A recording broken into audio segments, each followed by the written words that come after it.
I've always enjoyed spiritual life in some form or another, growing up and now in my adult life. I love sharing the philosophies and the ideas and the interesting perspectives that they afford when you contemplate their possibility. But these things shouldn't remain as philosophies or ideas for us. Really, the power of these, it lies in their ability to transform our experience of life, our experience of being. They're designed to wake up in us an ecstatic perspective of what is really going on, of what the real nature of the universe is. A way of accepting and thriving through a series of changing events that are wonderful and horrible, peace-giving and horrifying at the same time. Rapid changes one after another as we experience this being through this mind. And it gets me thinking about how do we initiate this transformation? Quite often we put it outside of our own power. We depend on some exterior truth or some exterior being or some exterior idea. And in doing so, we kind of alleviate our sense of responsibility in it. And that's not always helpful. What you have to do is that even if you give that power to something outside of yourself, even if the beloved is manifesting for you, that he puts that power within you. And it's up to you to tap into that unitive power that is yours. And the ways to do this, to be able to take the moment that you're in, regardless of how you're perceiving it, whether it's a great moment or a horrible moment, a great time or a horrible time, that the power to experience it any way you want lies within you, that it is your nature, and that we are not stuck in a perspective, we are not stuck in a mood, that we have the power to change and the power to transcend. And so I thought it would be interesting to put it out there to you, first of all. What are the methods that you use for dealing with where you're at a given time? What things do you use to transform a bad mood into an acceptable mood? Or how do you transcend your desire to be selfish into doing something unselfish? How do you authentically become the ideal that you search for, that you know intrinsically inside somehow? I've been working on it for a long time. I have to say that I haven't found the perfect thing that works all the time. But the little pieces I've cobbled together start with, number one, finding a zero point. When I'm in that space, whether for me the struggle has been depression, to find a zero space, to remember that the trio, that there's the body, and then there's the mind, and then there's me, who's looking through both of those. And to get that separation strongly established in myself so that I know what the I belongs to. And that has helped me to garnish that power, to kind of reassemble that unity of power so that I'm not fighting against myself, as it were. And I do that by breathing. I borrow from the Buddhist teachings to bring myself to the awareness of the moment by breathing. Breathing is neutral.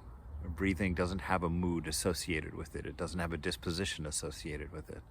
So it helps me to kind of come out of the turmoil of the mind of the moment. So I'll take a few minutes to do that. Then I usually like to bring in my mantra for me, which is the name of God. And God to me is love. They're simultaneous. They are synonyms, God and love.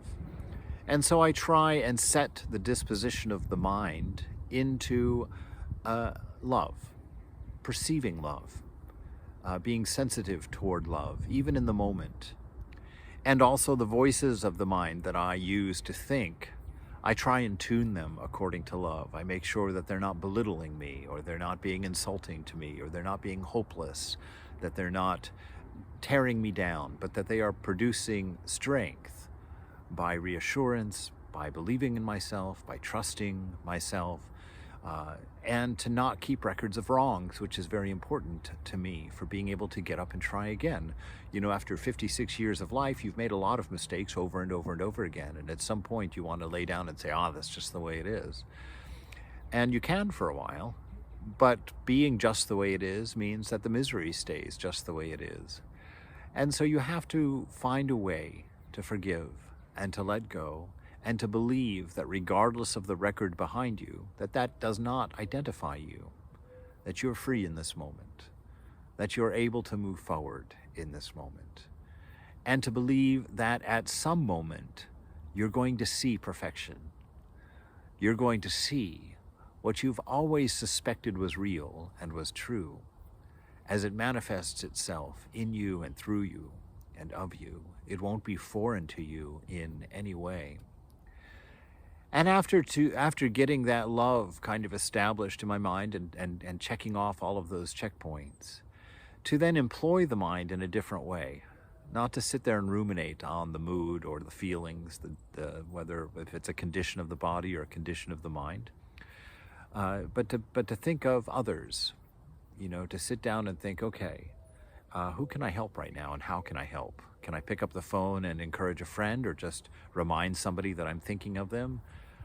Can I go outside and experience a moment with the beloved by looking at the trees and listening to the wind and the birds, and to kind of refresh my inner self and remind myself what the world outside of suburbia is, outside of Urbania or suburbia, to go back to nature from which I came, and to draw from that, to remember the relationship that we have that is based on harmony, based on beauty, based on strength, and based on a wonderful togetherness with everything to bring us forward.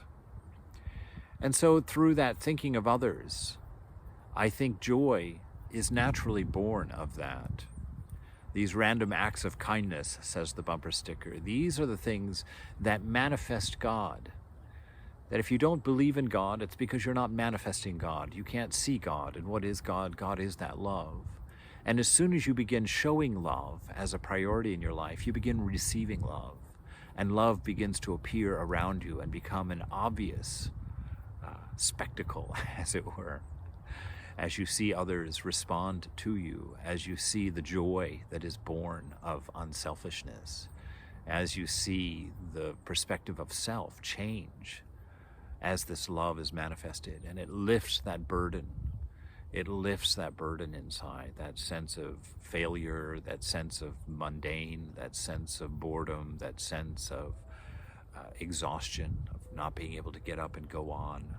All of these things, if you just go out and purposely practice some unselfishness, some giving, you know, walking up to strangers and giving random comments. Watch some of those videos. There's some great ideas on YouTube about how to express love, how to manifest love in your life, which is the magic ticket. It is what you are searching for, and it is what you are. So you don't have to get it in the outside world. You can generate it by setting it free within yourself, by allowing it to manifest within yourself and not getting stuck in the conditions of your mind and the conditions of your body. So those are some of the things that I've worked on, that I've collected over the years, that I am still working on and wanting to share and wanting to find in my connection with this oneness in everything.